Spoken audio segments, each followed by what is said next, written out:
Hola jóvenes estudiantes, bienvenidos al desarrollo de la primera guía de ciencias naturales para el año 2021.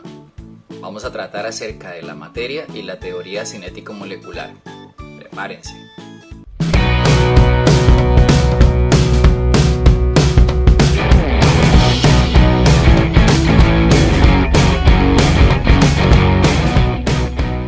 Bien, como hemos anunciado, vamos a trabajar con ustedes una temática bastante importante dentro del manejo de la química, y es la materia y la teoría cinético-molecular.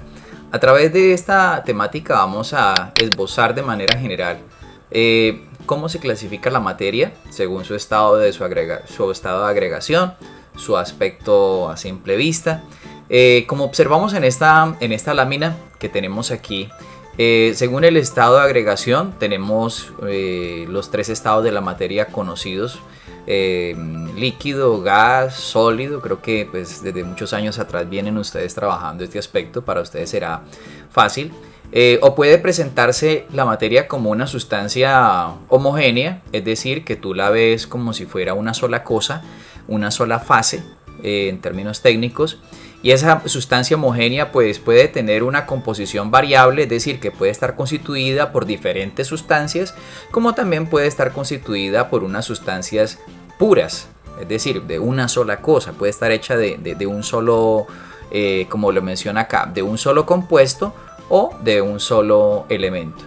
O puede haber también unas sustancias heterogéneas que conocemos como mezclas también, en el cual pues identificamos los diferentes componentes de la mezcla, y que nos va a ocupar el tema de estudiar cómo separo los componentes de esa mezcla que es heterogénea, pero también nos va a ocupar cómo separamos los componentes de esa mezcla que es homogénea. Bien, a continuación pues vamos a recordar que en esos tres estados de la materia, cada estado tiene unas propiedades especiales. En el caso de los sólidos, todos tienen una forma definida. Las partículas que lo conforman se encuentran unidas.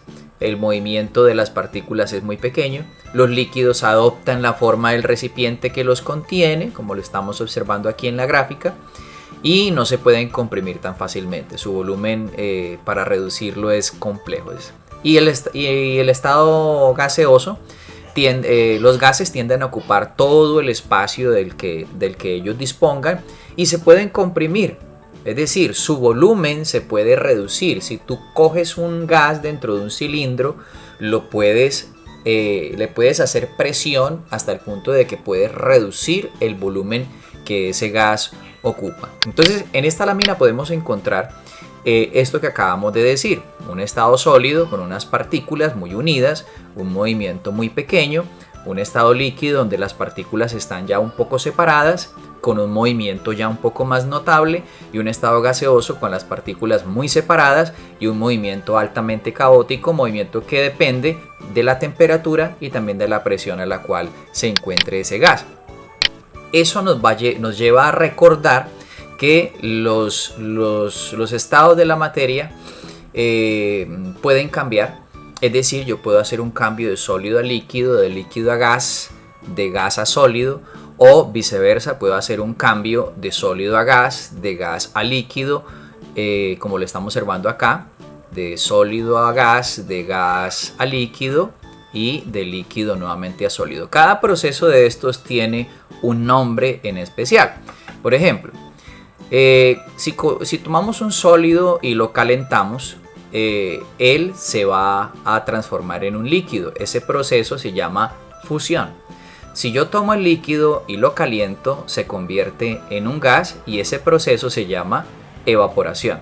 Si yo tomo un gas a través de unos procesos especiales de presión y temperatura, yo puedo coger el gas y convertirlo en un sólido. Son unos procesos especiales a nivel a nivel industrial, a nivel de laboratorio, que pues de momento no vamos a detenernos en aquello. El proceso inverso sería: si yo tomo un gas y lo quiero convertir en líquido, ese proceso ocurre normalmente en la naturaleza, y es que si cualquier gas que tú enfríes, al enfriarse ese gas se va a convertir en un líquido. Fíjate que estamos hablando del proceso inverso.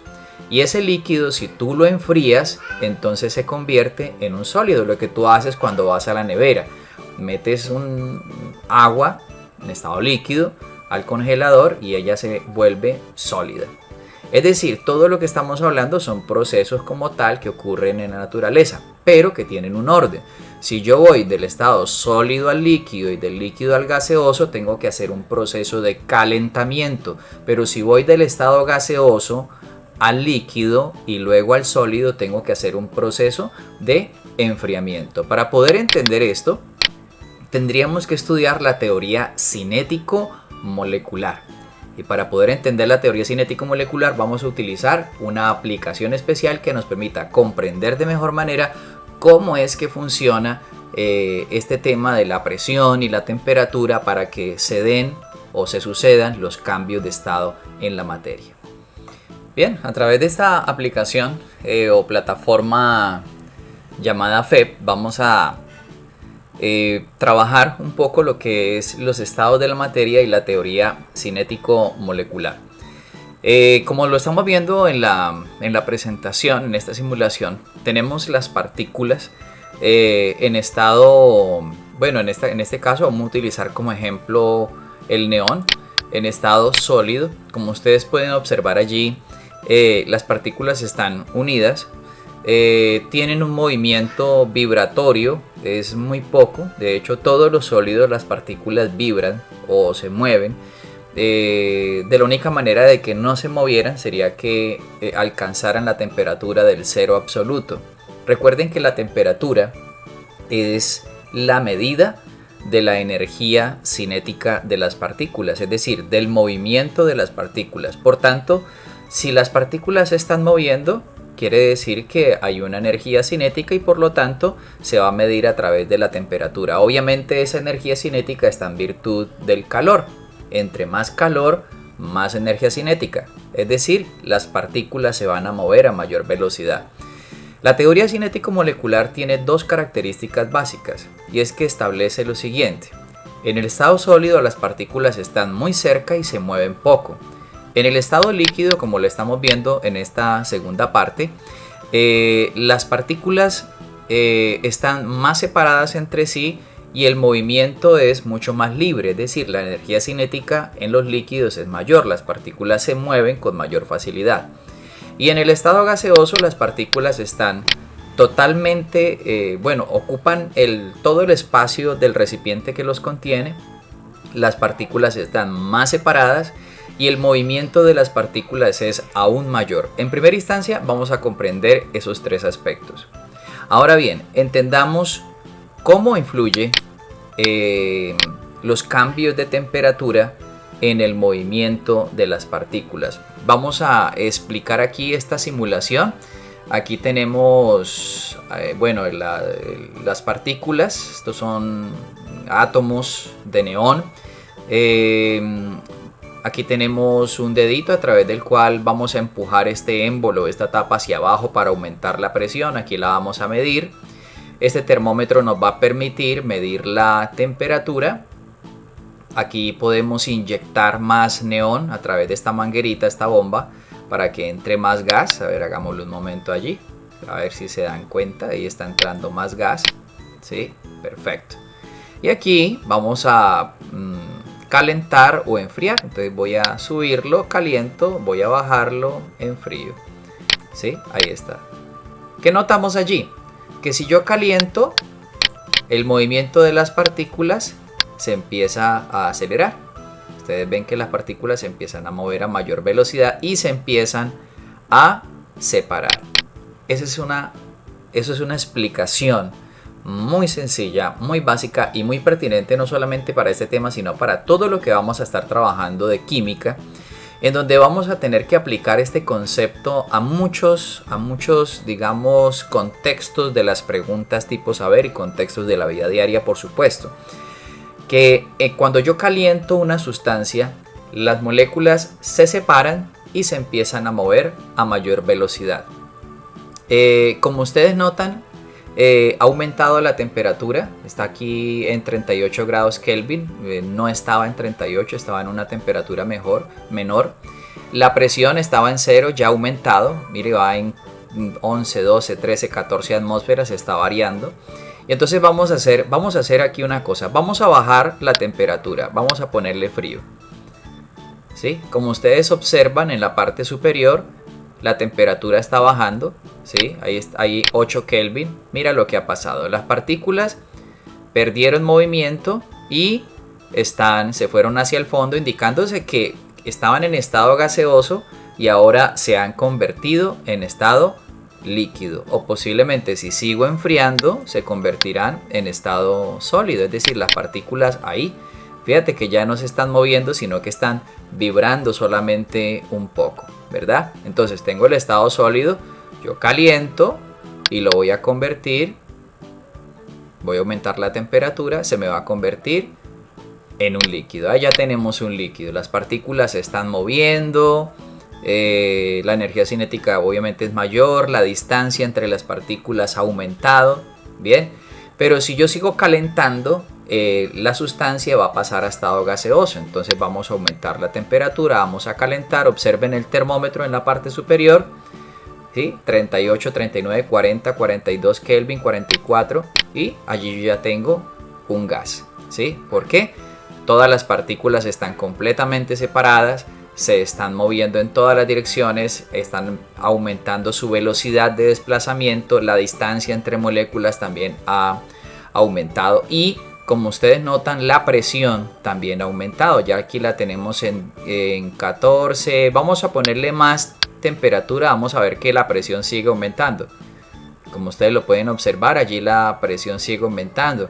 ¿Por qué se aumenta? Las partículas empiezan a moverse a mayor velocidad. Entre más caliente el recipiente con este gas, las partículas se van a mover a mayor velocidad. Ahí ya voy en 60 y algo de atmósferas de presión, 138, 140 grados Kelvin, se están moviendo a mayor velocidad. Perfecto, yo creo que hasta ahí es suficiente para que entendamos que cuando yo caliento un gas, caliento un líquido, las partículas se mueven a mayor velocidad y si las enfrío se mueven a menor velocidad. Recuerden que en qué infiere o qué determina este movimiento de las partículas, la temperatura.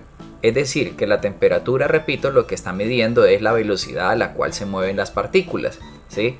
Entonces una sustancia que tenga una alta temperatura indica que las partículas se están moviendo a una velocidad muy alta. Y si está muy frío, significa que las partículas se están moviendo pero muy lento. Bien, ahora vamos a hacer otro cambio acá. Vamos a bajar este émbolo, vamos a aumentar la presión con el dedito. Yo voy a bajar el émbolo, quiere decir que estoy aumentando la presión. Mira lo que está pasando. Las partículas se empiezan a mover a mayor velocidad. Quiere decir que cuando yo aumento la presión, si yo aumento la presión, el movimiento de las partículas o energía cinética se aumenta. Por lo tanto, lo que quiere decir es que la temperatura se va a aumentar. Por eso cuando tú comprimes un gas, el recipiente se pone caliente. Lo podrán haber visto ustedes, por ejemplo, cuando se utiliza una bomba para inflar la llanta de una bicicleta. Tú comprimes el gas y la bomba tú notas que se pone caliente. Bien, entonces más presión, vamos a tener más temperatura porque las partículas se van a mover a mayor velocidad. Pero a la vez al comprimirlo nos vamos a dar cuenta que las partículas empiezan a acercar más las unas a las otras al mismo tiempo que se mueven a mayor velocidad. Ahí están más cerca.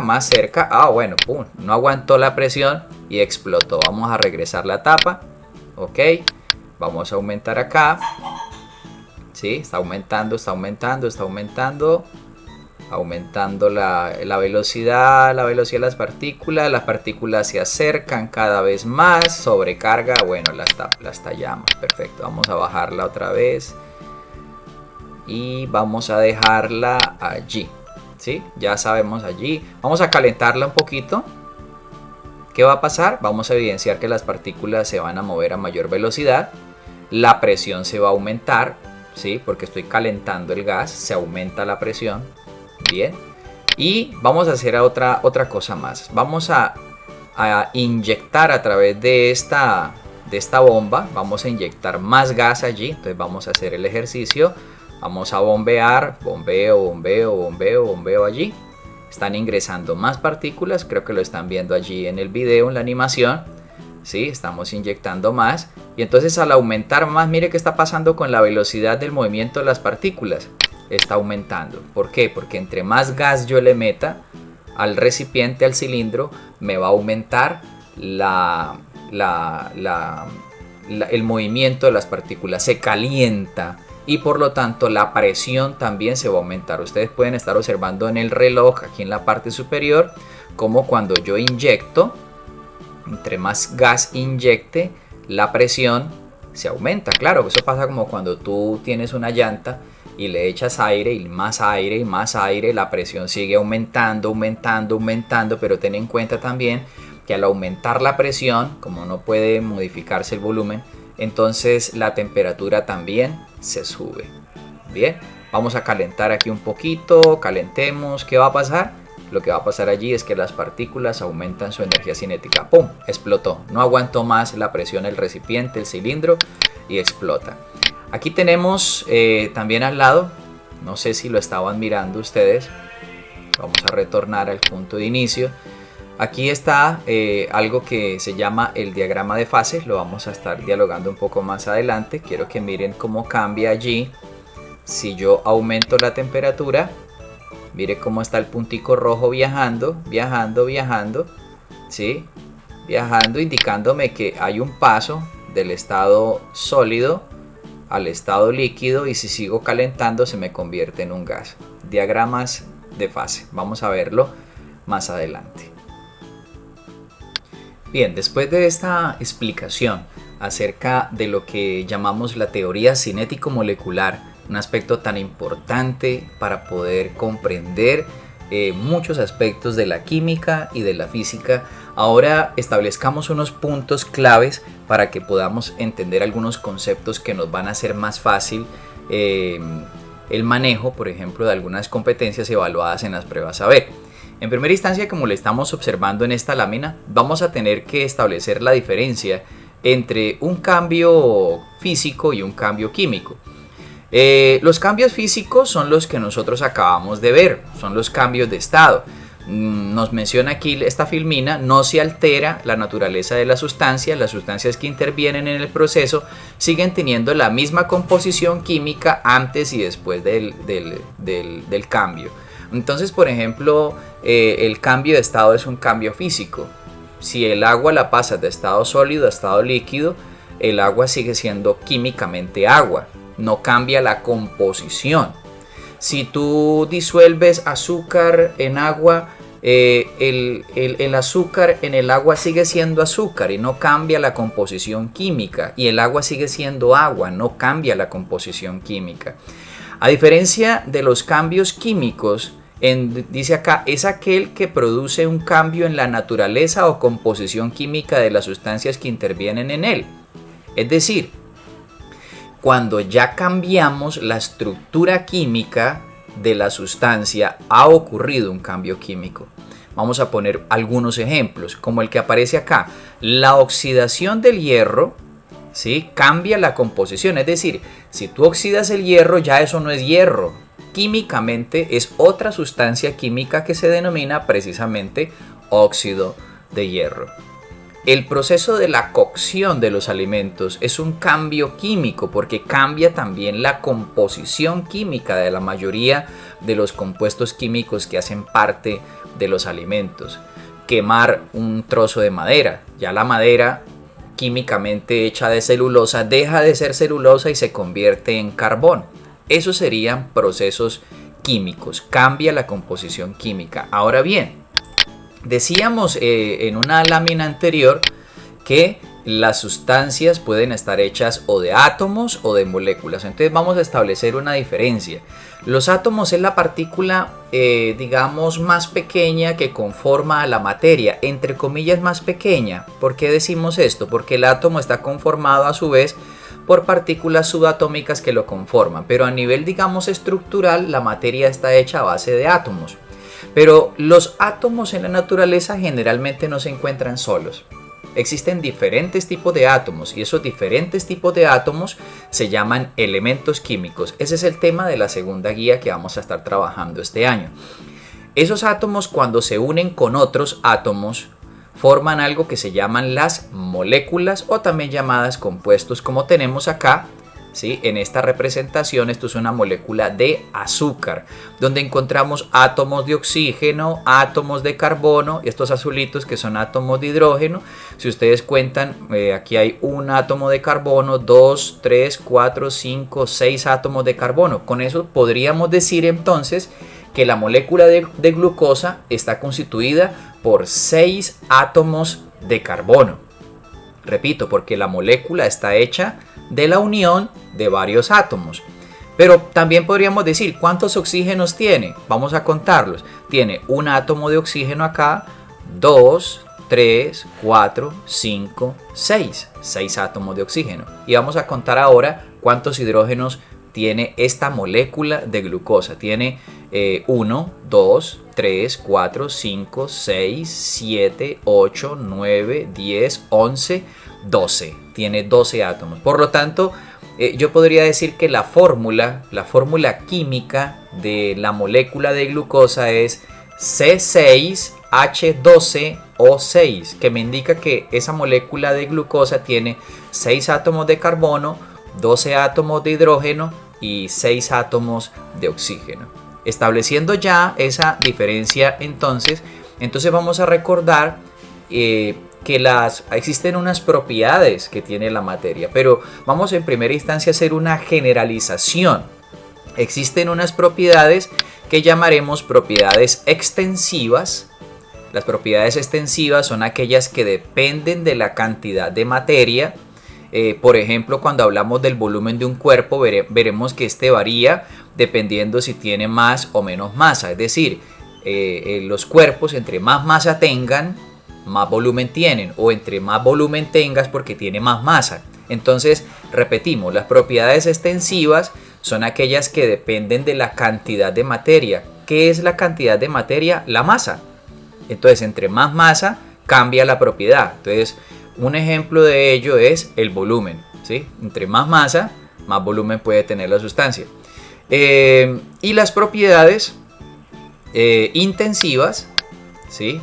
Dice, en el caso de las propiedades intensivas, estas no dependen de la cantidad de materia en una sustancia. Por ejemplo, el punto de ebullición que vamos a tratar en esta guía, ese punto de ebullición es la temperatura a la cual el agua herve, ¿sí? Por decirlo así, en términos muy castizos.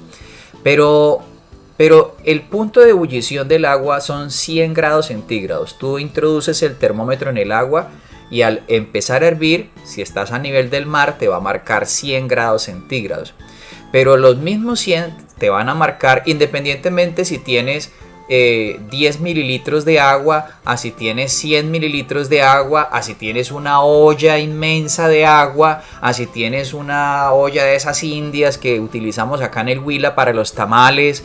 El agua siempre va a tener el mismo punto de ebullición, es decir, que el punto de ebullición no depende de la cantidad del agua, sino que el punto de ebullición siempre sigue siendo el mismo. Eso se llaman propiedades intensivas, no depende de la cantidad de materia. Y las propiedades extensivas son las que dependen de la cantidad de materia, es decir, de la cantidad de masa. Ahora bien, ahora ya comprendiendo este aspecto, hablemos de las propiedades generales que tiene la materia a nivel general, como el mismo título lo menciona. Masa, peso, volumen, temperatura.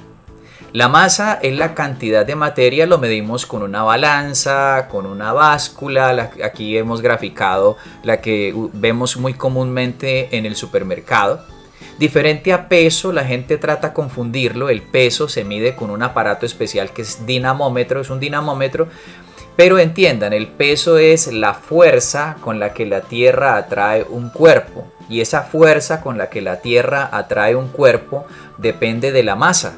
Eso lo tienen allí en su guía, donde dice que el peso es igual a la masa por la fuerza de gravedad. Es decir, que este peso depende de la masa. Entre más masa, la Tierra lo atrae con más fuerza. Eso se mide en unas unidades que se llaman newtons, que es una unidad de fuerza. El volumen es el espacio que ocupa un cuerpo, ya sea sólido, líquido o gaseoso. Todos ocupan un volumen. En el caso de los líquidos, pues podemos utilizar aparatos como los que están aquí indicados. Voy a ampliar un poquito aquí esta imagen. Podemos utilizar una probeta, una jeringa de las que utilizamos normalmente para las inyecciones. Eso es para medir un volumen. Entonces, por ejemplo, la jeringa viene de 5 mililitros, de 10 mililitros, de 3 mililitros o centímetros cúbicos, que es lo mismo. Una bureta, una pipeta, un matraz. Lo importante que se entienda en estos diferentes elementos que utilizamos para medir volúmenes de líquidos en especial es que yo utilizo el instrumento de medida de acuerdo a lo que voy a medir. Entre más delgado sea el tubo, por así decirlo, el tubo en el cual estoy midiendo el líquido, más precisa es la medida. Yo puedo utilizar incluso vasos de precipitado, se llaman en el laboratorio. Son unos vasos de cristal que tienen una medida, unas líneas, una regla que me permite a mí medir el volumen, pero tienen una boca ancha. Quiere decir que si yo voy a medir allí 100 mililitros, la medida no es tan exacta. Si lo hago en un recipiente con una boca mucho más delgada, mucho más fina, que el tubo, el cilindro sea más angosto, la medida será mucho más exacta. Bien, entonces vamos a volver esta gráfica a donde la teníamos y seguimos con la temperatura. La temperatura ya lo hemos dicho a partes de este video, que es la medida de la energía cinética de las partículas. Utilizamos termómetros, diferentes presentaciones, termómetros de mercurio, por ejemplo, termómetros digitales que utilizamos en la casa para medir la temperatura corporal, o este que se hizo muy común hoy por la pandemia, donde a través de un infrarrojo, un sensor infrarrojo, nos mide la temperatura de una manera digital sin tener que tocar el cuerpo de la persona. Bien, entonces esa temperatura también tenemos que entender, como lo mirábamos en la animación FED, que hay diferentes escalas de temperatura. La escala más conocida en Colombia, eso es la escala centígrada, los grados centígrados o Celsius. Por ejemplo, establecemos Neiva, está a 28 grados centígrados, 30 grados centígrados, 37 grados centígrados, que sería bastante caluroso. Pero si a nosotros nos hablan de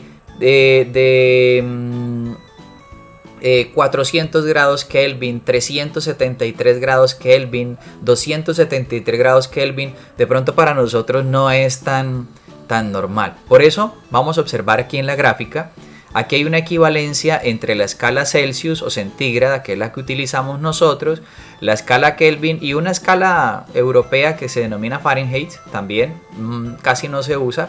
En las pruebas de estado sobre todo sale la Celsius y la Kelvin. Y aquí tenemos unas temperaturas que vamos a comparar, que es el punto de ebullición del agua, el punto de fusión y el cero absoluto. El punto de ebullición sería cuando el agua pasa de estado líquido a gaseoso. El punto de fusión cuando la temperatura pasa cuando el estado del agua pasa de sólido a líquido. Y el cero absoluto es cuando las moléculas del agua tienen cero movimiento. Recuerden que la temperatura lo que mide es el movimiento de las partículas. Entonces en el cero absoluto las partículas no se mueven para nada. Y entonces quiere decir que los 100 grados centígrados a lo cual ebulle el agua sería o equivale a 373 grados Kelvin en esta escala. Y el 0 grados centígrados o punto de fusión del agua equivaldría a 273 y el cero absoluto es el 0 Kelvin. Bien. Entonces aquí estableceríamos esas comparativas entre la escala centígrada y esta escala centígrado Celsius es lo mismo, y la escala también llamada Kelvin. Entonces, dentro de esas propiedades físicas vamos a destacar unas en especial, que es el punto de ebullición. Ya sabemos la temperatura a la cual se pasa de estado líquido a gaseoso, pero hay una definición mucho más técnica que para la prueba de estado tiene que ser clave en ustedes. Dice, es la temperatura a la cual la presión de vapor de un líquido se iguala con la presión atmosférica. Es decir, la atmósfera ejerce una presión hacia abajo ¿sí? El vapor de ese líquido que estamos calentando ejerce una presión hacia arriba, y cuando la fuerza de la presión atmosférica se iguala con la fuerza del vapor que va hacia arriba, en ese momento el líquido empieza a hervir, lo que nosotros llamaríamos coloquialmente hervir la sustancia. ¿Qué es el punto de fusión? La temperatura a la cual los cuerpos en estado sólido pasan a estado líquido. Y el tema de la densidad, que es bastante importante, es una propiedad que no cambia su valor cuando aumenta o disminuye la cantidad de masa. Quiere decir que es una propiedad intrínseca, intensiva. Por ejemplo, se puede determinar la densidad del agua tomando una muestra de 1 gramo o 1 tonelada, y el valor será el mismo con el mismo margen de error. Es decir, tú puedes medirle la densidad al océano completo y medirle la densidad del agua en un frasquito, siendo agua de mar las dos, por supuesto, y la densidad te va a dar exactamente igual. Recuerden que la densidad se define como masa sobre volumen. Densidad igual masa sobre volumen. Eso lo vamos a encontrar ahí en la guía. Es una fórmula. Importantísimo que se entienda a través de esa fórmula que la densidad y la masa son directamente proporcionales. Quiere decir que entre más masa, más densidad, y el volumen y la densidad son inversos. La densidad está arriba, el volumen está acá abajo en el denominador, lo que me implica que son inversamente proporcionales. ¿Qué quiere decir? Que entre más volumen tenga el cuerpo, la densidad es menor. Eso es lo importante que necesitamos que ustedes tengan en cuenta. Por eso cuando tú de pronto vas a piscina o al río y quieres flotar, tú lo que haces es llenar de aire tus pulmones, y entonces tu caja torácica se aumenta de volumen. Tú aumentas el volumen, disminuyes la densidad, y esa característica de ser menos denso me favorece para poder flotar. Todo lo que sea menos denso que el agua flota, y todo lo que sea más denso que el agua se hunde. Es decir, si tú tiras una piedrita pequeña al agua, ella se hunde. ¿Por qué? Porque tiene más densidad que el agua. Es decir, se le mide la masa, se le mide el volumen, dividimos la masa en el volumen, sacamos un valor. Si esa densidad es mayor que la del agua, ese elemento se tiene que hundir. Pero si la densidad mediera menos, ese elemento tiene que flotar. Ahora bien, entonces tendremos en cuenta que el punto de fusión sería el paso de sólido a líquido, el punto de ebullición sería el paso de líquido a gas, y vamos a estudiar esta gráfica que les va a salir mucho en pruebas de estado, se utiliza bastante. Aquí estamos viendo el tiempo en el eje X, y aquí en el eje Y tenemos la temperatura. Aquí tenemos por debajo de 0, el agua estará sólida. Recuerden eso. Debajo del punto de fusión, mire, es sólido. Por encima del punto de fusión es líquido, ¿sí? Pero por debajo del punto de ebullición también hay que tener en cuenta que es líquido, pero por encima del punto de ebullición ya el agua es un gas. Eso lo vemos acá en la gráfica. Entonces, cuando la temperatura del agua, aquí va calentando el agua, ¿no? Está sólida. Sube la temperatura, sube, llega a 0. Miren acá la correspondencia.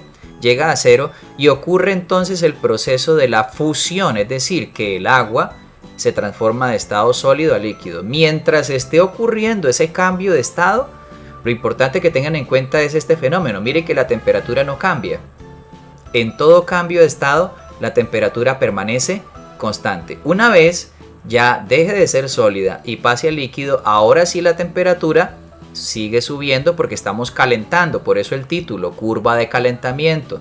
Estoy calentando el agua, sube la temperatura, sube. Cuando llega a 100 grados a nivel del mar, entonces se alcanza el punto de ebullición, y entonces el agua empieza a vaporizarse, es decir, empieza a pasar a estado gaseoso. Pero mientras está ocurriendo ese cambio de estado, mire que aquí la temperatura es constante mientras ocurre el paso de líquido a gas. Y una vez ya el agua está en estado gaseoso o se encuentra en estado gaseoso, ahora sí la temperatura seguirá subiendo. Esto es una curva de calentamiento. Muy importante esta gráfica para las pruebas de estado. Les va a salir. Y este otro diagrama bastante importante que mencionábamos ahora en la explicación FED es que aquí tenemos un diagrama que nos representa cómo los cambios de estado pueden darse porque yo aumente la temperatura o disminuya la temperatura, como también que aumente la presión o que baje la presión. Vamos a utilizar aquí, vamos a traernos por acá unas líneas, unas formas. Vamos a hacer un cambio de aquí a acá. Ok, vamos a dejarlo allí. Ahí tenemos esta lineecita. Vamos a partir de acá, vamos a definir este punto como el punto 0 o el punto 1, perdón, y aquí el punto 2. Si yo quiero llevar la sustancia desde el punto 1 hasta el punto 2, ¿sí? Es decir, aquí en el punto 1 la sustancia se encuentra en estado sólido. Mire, todo punto que esté ubicado en la gráfica en esta zona será sólido. Todo punto ubicado en esta zona de la gráfica, perdón, me indica que está líquido. Todo punto ubicado en esta zona me indica que él es un gas, ¿sí? Cualquier punto ubicado sobre la línea me indica que está ocurriendo un cambio de estado. Entonces, si a mí me dicen que este es el punto 1 y este es el punto 2, quiere decir que la sustancia en el punto 1 se encuentra en estado sólido y la sustancia en el punto 2 se encontrará en estado líquido. ¿Qué cambió acá según esta línea que yo tracé? ¿Cambió la presión? No. Según esto, mire, la presión sigue constante. Pero en el eje X sí me he movido. He pasado de aquí a acá, o sea que lo que ha pasado es que la temperatura yo la he aumentado. Es decir, aumenté la temperatura y la llevé de estado sólido a estado líquido. ¿Qué cambio de estado ocurrió allí? Ese cambio de estado se denomina fusión. Pero si yo quisiera hacer el cambio de la manera inversa, es decir, voy a llevarlo de aquí del líquido al sólido, ok, entonces punto 1, punto 2, entonces de líquido a sólido ya no tendré que calentar, sino que para coger el líquido y volverlo sólido tengo es que enfriar. Y estaré haciendo ya no una fusión, sino una solidificación. Bien. Y podríamos incluso trazar otra línea. Vamos a insertar otra línea por acá. Vamos a traernos esta herramienta. Vamos a pasar, digamos, de aquí a acá. ¿Sí? Ahí está. Fíjate que la presión no la he modificado, todas estas líneas en el eje Y están constantes, ¿sí? Voy a llevarla del punto 1 acá, en estado líquido, al punto 2 acá, que sería un gas. De líquido a gas, he aumentado la temperatura. ¿Qué cambio de estado ocurrió? Una evaporación, ¿bien? Una evaporación. Pero si lo pusiera al revés, pasar de aquí, del gas, pasarlo al líquido, ocurriría una condensación, que es lo que ocurre con las nubes cuando se precipitan en forma de lluvia o agua líquida. Pero vamos a hacer algo adicional. Voy a traerme una línea, voy a borrar estas, vamos a borrarlas para que no nos confundamos. Voy a traerme una línea, vamos, permítanme, voy a hacer una línea de aquí hacia acá. Ahí está, perfecto. Entonces, si vemos aquí, la línea inicia desde el estado gaseoso y va al estado líquido, pero la temperatura se ha mantenido en el mismo punto. Quiere decir que este cambio de estado ocurrió a una temperatura constante. ¿Qué fue lo que sí cambió? La presión. Fíjate que hemos aumentado sobre el eje Y, hemos pasado de aquí arriba.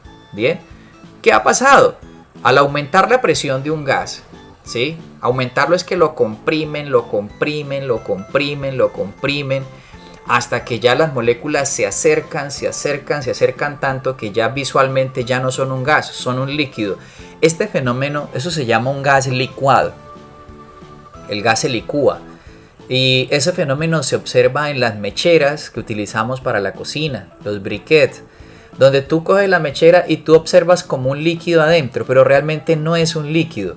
Es un gas, pero que está tan comprimido, que las moléculas se acercaron tanto que se convirtieron en un líquido. Pero fíjate que ahí no hubo cambio de temperatura. Lo comprimieron Claro está que eso tiene que hacerlo en frío. Recuerden que todo gas cuando se comprime se calienta. Entonces tienen que estar enfriando. Y entonces en ese briquet lo que hay es un gas comprimido. Eso no es un líquido. Un gas comprimido o también llamado un gas licuado. Esto que acabamos de presentar se denomina diagrama de fases. Importantísimo para la prueba de estado. Entonces ya sabemos, existen sustancias puras, tienen un solo componente, pueden ser simples, hechas de una sola cosa, un solo elemento, una sola molécula, o compuestas, ¿sí? Que están hechas de varias sustancias distintas, que pueden ser átomos o moléculas también. Y entonces cuando están hechas de varias cosas, a eso le denominamos mezclas. Y entonces recuerden, vamos a partir de lo siguiente. Hay unas mezclas que son homogéneas, es decir, que lo que tú mezclas forman una sola fase. Tú no ves lo que mezclaste, no lo ves por separado, sino que lo ves formando una sola cosa. Ejemplo, cuando tú disuelves sal en agua, azúcar en agua, alcohol en agua, tú no ves por aparte el alcohol y por aparte el agua. Esos son mezclas homogéneas. ¿Qué son las mezclas heterogéneas? Son aquellas que presentan dos o más fases, es decir, que si mezclaste tres cosas, las tres cosas se ven por separado. Ejemplo, arena y agua. Tú mezclas arena y agua y se ve por aparte la arena, por aparte el agua. O mezclas aceite y agua y ves por aparte el aceite y por aparte el agua. El aceite queda arriba, el agua queda abajo. ¿Eso a qué se debe? Ténganlo muy en cuenta. La densidad. Todo lo que flote es porque es menos denso. Todo lo que quede abajo es porque es de mayor densidad. El aceite siempre queda arriba y el agua queda abajo. ¿Qué podemos concluir? Que el aceite es menos denso y por eso queda arriba. El agua es más densa y por eso queda en la parte de abajo. Bueno, entonces el hombre ha tenido la necesidad de crear, inventarse unos métodos para poder separar esas distintas mezclas que tenemos en la naturaleza. Entonces existe, por ejemplo, la filtración. Aquí tenemos esta grafiquita, un papel filtro, ¿sí? Puede ser un papel, puede ser una malla, puede ser una tela, puede ser, bueno, en fin, que me permite que al yo tener una mezcla de un sólido que no se disuelve, por ejemplo la arena disuelta en agua, al yo pasarla por esa malla, por esa tela, entonces en la tela queda atrapada la arena y solamente va a pasar el agua. Eso sería un método que se llama filtración. Tenemos también el método de la evaporación. Aquí lo tenemos señalado, estoy utilizando imágenes que están en su guía para que puedan ir siguiendo la explicación. Esta se utiliza, por ejemplo, para extraer la sal del agua de mar.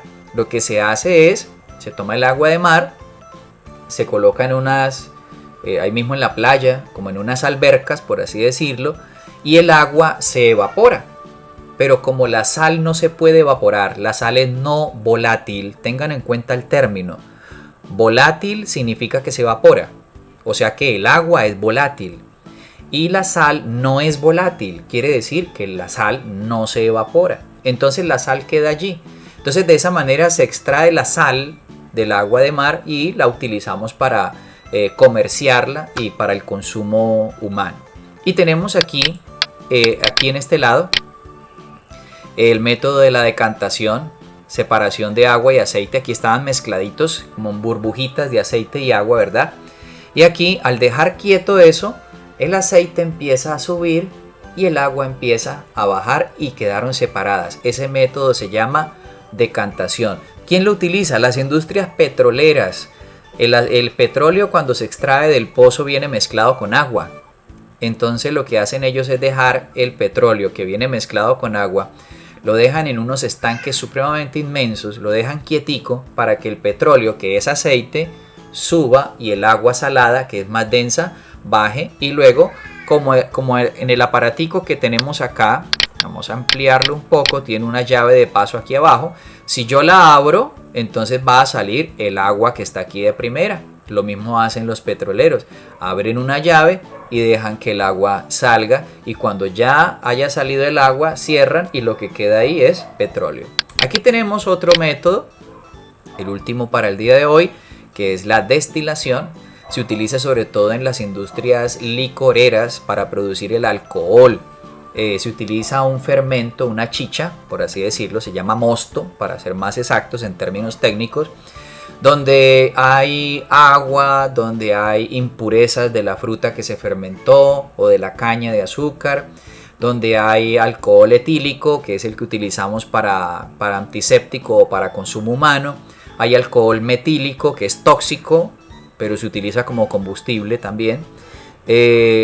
Precisamente por eso es tóxico. Entonces toca separarlos. ¿Cómo los separamos? De acuerdo al punto de ebullición.